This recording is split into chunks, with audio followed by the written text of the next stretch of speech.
Assalamualaikum students. Today we are going to study a poem, The Rain. This poem is by a famous poet, William Henry Davis. Let's start by reading a first stanza of this poem. I hear leaves drinking rain. I hear rich leaves on top, giving the poor beneath drop after drop.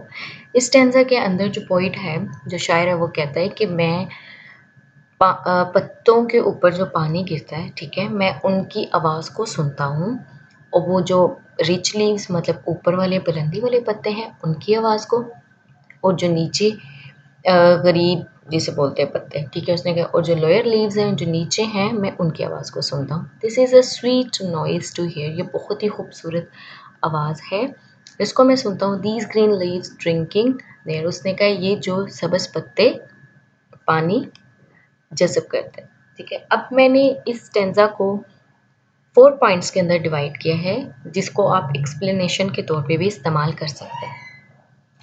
First point is the poet draws a lovely picture of rain and most beautiful and attractive phenomena of nature. पहली point के अंदर जो है वो poet है वो इसको एक तरह से एक्सप्लेन करता है कि पोइट एक बहुत ही खूबसूरत सी तस्वीर बयान करता है बारिश की और कुदरत का एक खूबसूरत सा और बहुत मुतवज्जा करने वाला मंजर। सेकेंड वो इसके अंदर बताते हैं two interpretation of the poem. Poem के अंदर जो दो अहम चीज़ें बताई गई हैं, एक तो apparent and second deep. Apparent का मतलब होता है एक वो चीज़ जो ज़ाहिरी तौर पर नज़र आ रही हो, और डीप का मतलब होता है गहरी, जो छुपी हुई हो और उसको खुद समझा जाए। अगर हम इस स्टेंजा के मुताबिक इसको एक्सप्लेन करें, अपरेंट मीनिंग क्या होंगे? अपरेंट मीनिंग इस स्टेंजा में होंगे, I hear rich leaves on tops giving the poor beneath drop after drop. इसके अंदर ज़ाहिरी मीनिंग ये है कि वो इसके अंदर हमें सिंपल सा पता चल रहा है कि जो रिच लीव्स हैं वो जब अच्छी तरह से अपना पानी जज़ब कर लेते हैं तो बाकी जो पानी है वो लोअर लीव्स यानी कि जो नीचे वाले पत्ते होते हैं उनको देते हैं। अब जो इसके डीप मीनिंग है, डीप मीनिंग के अंदर इसमें ये है कि उन्होंने रिच लीव्स को एसोसिएट किया है अमीर लोगों के साथ, और जो लोअर लीव्स हैं उनको गरीब लोगों के साथ एसोसिएट्स किया। अब ये डीप मीनिंग है, ठीक है, क्योंकि अपरेंट मीनिंग में हमें वो सिंपल पता चल रहा है कि रिच लीव्स हैं और ये, और डीप मीनिंग के अंदर हमें पता चल रहा है कि उन्होंने अमीर लोगों की आसाइशों को गरीब लोगों की आसाइशों के साथ किस तरीके से मुंसलिक किया है। थर्ड पॉइंट के अंदर वो ये बताते हैं this tense explain the prevalent social differences and injustice. आपको पता है कि there is a great difference between upper class and lower class. अमीर लोग और जो गरीब लोग हैं इन दोनों में काफ़ी ज़्यादा डिफरेंसेस हैं, काफ़ी ज़्यादा फ़र्क है। एक तो इनके रहन सहन का, दूसरे इनकी आसाइशों का, और भी काफ़ी चीज़ों का। और सम टाइम ऐसा होता है कि अमीर लोग जो होते हैं उनको इंसाफ जल्दी मिल जाता है और जो गरीब लोग होते हैं उनको इंसाफ जल्दी नहीं मिलता, मोस्टली मिलता ही नहीं। 4 पॉइंट में वो बताते हैं during rain the upper leaves of a tree are lavishly watered and lower quench their thirst drop by drop. वही चीज़ जो मैं पहले आपको एक्सप्लेन कर चुकी हूँ। उन्होंने कहा है कि जो अपर लीव्स हैं उनके पास काफ़ी ज़्यादा पानी होता है, लेविशली वाटर होता है, तो वो उनको जितना जज़ब कर सकते हैं वो आसानी से जज़ब कर लेते हैं और फिर वो नीचे वाले पत्तों को देते हैं। वो भी फिर जितना क्वेंच कर सकते हैं, मतलब जितना उसको आसानी से जज़ब कर सकते हैं, अपनी प्यास बुझा सकते हैं, फिर वो उसके बाद वो थोड़े से नीचे वाले पत्तों को देता है, ठीक है। इसी तरह उन्होंने कहा सिमिलरली इन आवर सोसाइटी, इसी तरह हमारे माशरे में upper class enjoys the luxuries whereas lower class has to suffer. देखा अपर क्लास तो जो है वो हर तरह की आराम और आसाइश को अफोर्ड कर सकते हैं, और अगर हम दूसरी तरफ लोअर क्लास की बात करें तो वो इतनी आसानी से अफोर्ड नहीं कर सकती, और अगर वो बाय चांस अफोर्ड कर भी ले तो उसके लिए सफ़र ही करती रहती है, मतलब उसके लिए उसको टेंशन और मुश्किलात का ही सामना करना पड़ता है। ये था हमारा फर्स्ट स्टैंजा। अब हम करेंगे सेकंड स्टैंजा रीड।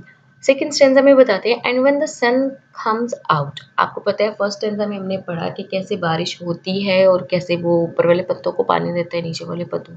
अब वो सेकंड स्टैंजा के अंदर एक्सप्लेन कर रहा है कि जो तमाम टेंशनें थी बारिश की वजह से या जो अंधेरे थे वो सारे ख़त्म हो जाएंगे और अब एक नया सूरज निकलेगा एक नई उम्मीद लेकर। After this rain shall stop, उसने कहा जैसे ही बारिश खत्म होगी, a wondrous light will fill, एक बहुत ही खूबसूरत और एक हैरत अंगेज सी जो सूरज की किरणें हैं वो दोबारा जाहिर होंगी। ईच डार्क राउंड ड्रॉप, हर तरह का अंधेरा जो होगा वो खत्म हो जाएगा। I hope the sun shines bright, उसने कहा मैं उम्मीद करता हूँ कि जो सूरज है वो एक नई सुबह लेकर आएगा और एक बहुत अच्छे तरीके से रोशन होगा।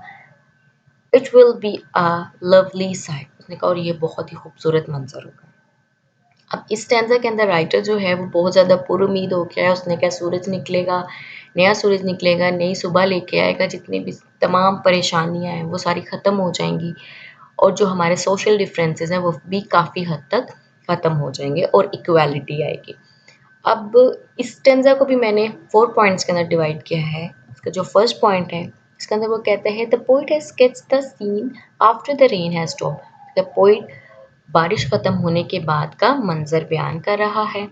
सेकंड में the poet the rain shall stop, जो बारिश है वो थम चुकी है, and the sun will come out, और सूरज दोबारा से आएगा। The wonderful light of sun will illuminate, उसने कहा है कि जब सूरज दोबारा से आएगा तो वो एक नई रोशन किरण लेकर आएगा। Every dark object even the rain drops, उसने कहा हर तरह का अंधेरा और यहाँ तक के बारिश तक खत्म हो जाएगी।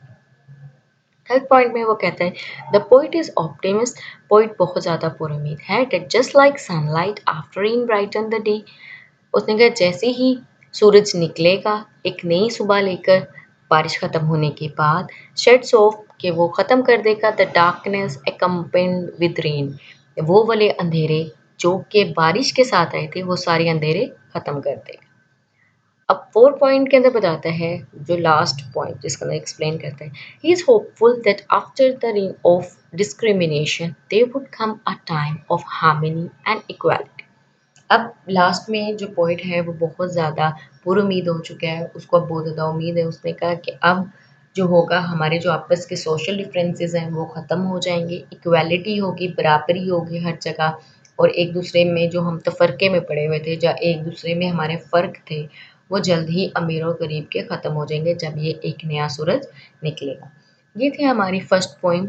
होप सो आप लोगों को समझ आई होगी। अब इसके बाद आपको पता है जब हम पंजाब बोर्ड के पेपर देते हैं, ठीक है, इसके अंदर क्या होता है, इसके अंदर हमें एक स्टेंजा दिया जाता है, क्योंकि फर्स्ट ईयर की 20 पॉइंट्स हैं, उनमें से एक पोइम का एक स्टेंजा लिया जाता है और उसको दिया जाता है। जब वो स्टेंजा दिया जाता है उसको हमें रिकॉग्नाइज करना होता है, हमें पहचानना होता है कि ये कौन सी पोइम है। पहचानने के बाद हमें उसका रेफरेंस, कॉन्टेक्स्ट और उसकी एक्सप्लेनेशन लिखनी होती है। अब इसमें रेफरेंस तो हम 20 पॉइंट्स का सेम लिख सकते हैं, एक्सेप्ट हमें इसके अंदर जो 2 एडिशन करनी होती है वो पोइम का नेम और पोइट का नेम चेंज करना होता है। बाकी तकरीबन लाइन सेम ही होती है, सारी सेम होते हैं। जैसे कि रेफरेंस है these lines have been taken from the poem the rain written by W.H. Davies. First of all हमें ये 2 चीज़ों को माइंड में रखना है कि पोइट का नेम और पोइम का नेम, इनको हमने इन्वर्टेड कॉमास में रखना है। और सेकंड, पोइट और पोइम दोनों के जो लेटर्स हैं इनके फर्स्ट वर्ड जो हैं हमें कैपिटल लिखने हैं, एक्सेप्ट प्रेपोजिशन के वर्ड जैसे ऑन, ऑफ, लाइक इस तरह के जो वर्ड्स हैं इनको हम कैपिटल नहीं लिखेंगे, बाकी हम सारे वर्ड कैपिटल लिखेंगे। उसके बाद एक कॉन्टेक्स्ट है, कॉन्टेक्स्ट में नहीं दिया हुआ है इसके अंदर, आप इसको आसानी से रीड कर सकते हैं, ये इतना मुश्किल नहीं है, आसान ही है। और इसके बाद एक्सप्लेनेशन आप लोग सोच रहे होंगे, जो मैंने आपको फर्स्ट और सेकंड स्टैंजा के जो 4 पॉइंट्स बताए हैं आप उन्हीं को एक्सप्लेनेशन के अंदर अच्छी तरह एक्सप्लेन कर सकते हैं।